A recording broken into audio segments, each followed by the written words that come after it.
안녕하세요 여러분, 성공합시다. 지금 이스라엘 공동체는 뭐 하고 있어요? 성막 짓고 있어요.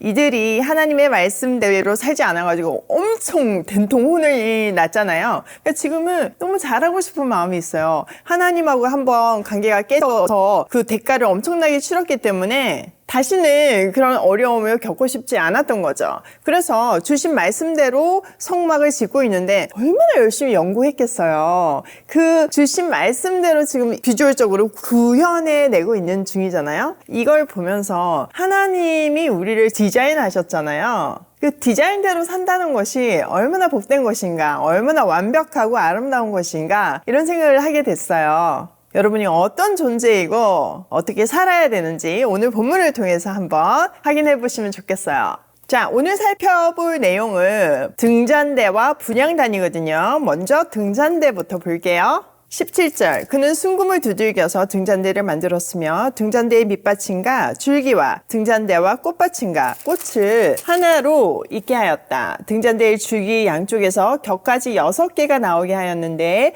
등잔대 한쪽에서 격가지 3개, 또 다른 한쪽에서도 격가지 3개가 나오게 하였다. 등잔대의 각 격가지는 꽃받침과 꽃잎을 갖춘 감복숭아꽃 모양의 잔 3개를 연결하여 만들고 그 맞은쪽 격가지도 꽃받침과 꽃잎을 갖춘 감복숭아꽃 모양 잔 3개를 연결하여 만들었다.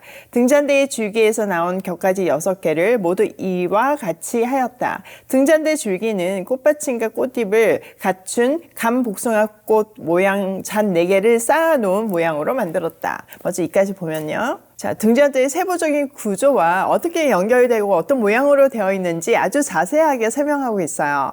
많은 학자들이 이 등잔대의 모양이 정확하게 어떤 것인지 알아보려고 노력했지만요, 명확한 거는 알 수 없어요. 그러나 대부분의 학자들이 올리브 나무 가지와 아몬드 가지 혹은 올리브 가지의 아몬드 꽃으로 디자인되었을 것이라고 추정하고 있어요. 자, 이 등잔대는 우리가 보통 그림에서 보듯이 일자형 이거 절대 아니고요. 정말 한 나무처럼 이렇게 생겼고 한 덩어리예요. 그리고 순금으로 만들어져 있죠. 자, 21절.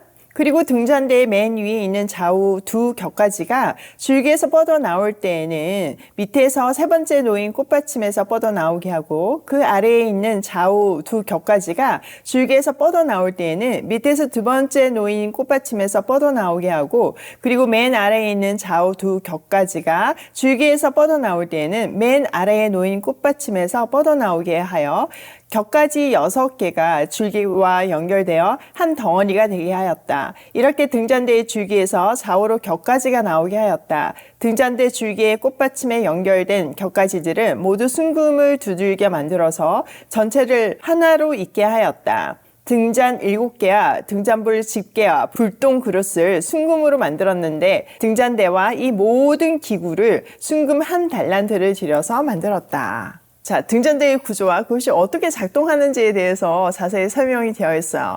그리고 이 모든 등잔대는 그 부속물, 이제 뭐 집게 이런 거와 합쳐서 금 1달란트로 만들어져야 했죠. 자, 이 등잔대는 평면이 아니라 입체, 나무같이 생겼다고 했죠. 지금 설명을 보면 막 이쪽에서 양쪽에서 줄기가 나온다는 것을 볼 수 있어요. 7가지로 구성되어 있는 한 나무를 연상하는 그런 아름다운 등잔대였어요.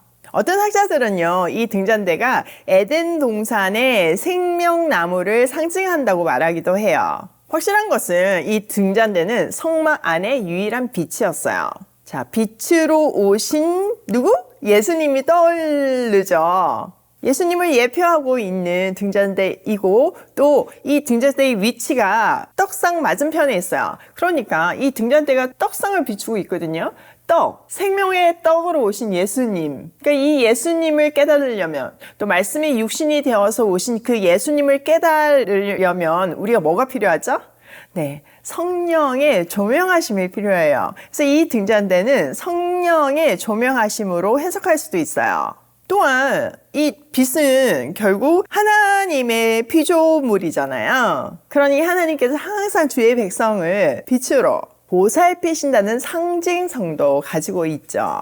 자, 25절. 그는 아카시아 나무로 분향단을 만들었는데 그 길이가 한 자요 너비가 한 자인 네모난 모양으로서 높이는 두 자로 하고 그 뿔과 단은 하나로 있게 만들었다. 그리고 그 단의 윗면과 네 옆면과 뿔을 순금으로 입히고 그 가장자리에 금태를 둘렀다. 금고리 둘을 만들어서 그 금태 아래 양쪽 옆에 붙여서 그것을 들고 다닐 채를 끼울 수 있게 하였다. 아카시아 나무로 채를 만들고 거기에 금을 입혔다. 그는 향을 제조하는 법을 따라서 성별하는 기름과 향기롭고 순수한 향을 만들었다. 자, 분향단과 향에 대한 설명이에요. 자, 분향단은 쉽게 얘기하자면 향을 피우는 곳이죠. 자, 향은 눈에 보이지는 않잖아요. 그런데 방 안에 들어가는 순간, 성전에 들어가는 순간 향이 정말 다 느껴졌어요. 자, 딱 떠오르는 게 있죠. 이 향이 뭘 상징할까요? 네, 그리스도인의 삶을 얘기하고 있어요. 우리가 정말 너무 작은 존재여서 보이지 않는다고 해도 크리스찬의 향기가 나야 하는 거예요. 내가 있는 것만으로도 내 주위가 정말 아름다운 향기로 가득 찬 그런 곳이 되어야 하는 거죠. 또 성경에서 보면요, 이 향을 계속 성도의 기도라고 표현하는 데가 많아요. 그래서 우리는 향을 성도의 기도라고 해석할 수도 있죠. 늘 하나님 앞에서 기도하면서 세상에 아름다운 향기가 되는 것이 우리의 삶이라는 것을 얘기해주고 있는 거죠. 또 이 분향단에서는요, 아침 저녁으로 향을 피워야 했어요. 이 분향단에서는 하나님이 정하신 향 외에 다른 어떤 향도 피우면 안 되고 또 이 거룩한 향을 다른 곳에서 다른 용도로 사용해도 안 돼요. 이 분향단을 통해서 이스라엘은 항상, 하나님의 백성은 항상 하나님 앞에서 아름답게 피어오르는 향기로운 삶을 살아야 함을 보여주고 있는 거죠. 자, 오늘 내용을 우리 삶에 한번 적용을 해보면 첫 번째, 하나님의 디자인대로 살자. 여러분, 하나님은 전능하신 분이시잖아요. 그 전능하신 분이 디자인한 그 중에서도 걸작품이라고 얘기하는 우리는 얼마나 멋진 사람들이에요? 그게 내 정체성이 될 때 우리는 다른 삶을 살 수 있는 거예요. 내가 지금 너무 어려운 환경, 내가 너무 지금 짓밟힌 그런 환경 속에 있다고 해도, 그런 상처 속에 있다고 해도 우리는 하나님의 걸작품이기 때문에 하나님이 디자인하신 대로 살면 멋진 걸작품으로서의 삶을 살 수 있어요. 환경 때문에 우리가 걸작품이 안 되는 것은 절대 아니라는 거죠. 왜냐하면 크신 하나님의 계획 안에 우리가 있기 때문이에요.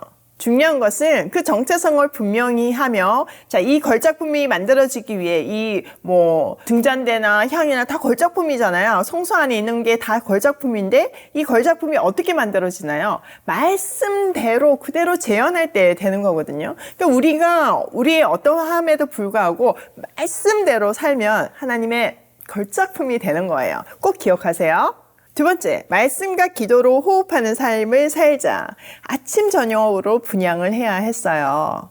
빛과 분향은 말씀과 기도를 상징하죠. 그렇기 때문에 우리가 말씀과 기도로 호흡하며 살 때 정말 하나님의 걸작품으로 제대로 사람답게 살 수 있는 거예요. 우리의 만드신 이유를 증명하는 삶을 살 수 있는 거죠. 세 번째, 하나님 앞에서 향기로운 삶을 살자. 여러분, 향은 숨길 수가 없어요. 조금만 있어도 눈에 보이지 않아도 그냥 그 향이 있는 순간 그 공간을, 그 향을 다 느낄 수 있어요. 마찬가지로 우리가 하나님 앞에서 살아서 우리가 있는 공간을 향기로운 향으로 가득 채우는 인생 살기로 해요. 오늘도 말씀과 기도로 호흡하며 하나님의 걸작품답게 사는 하루로 고고싱 해요.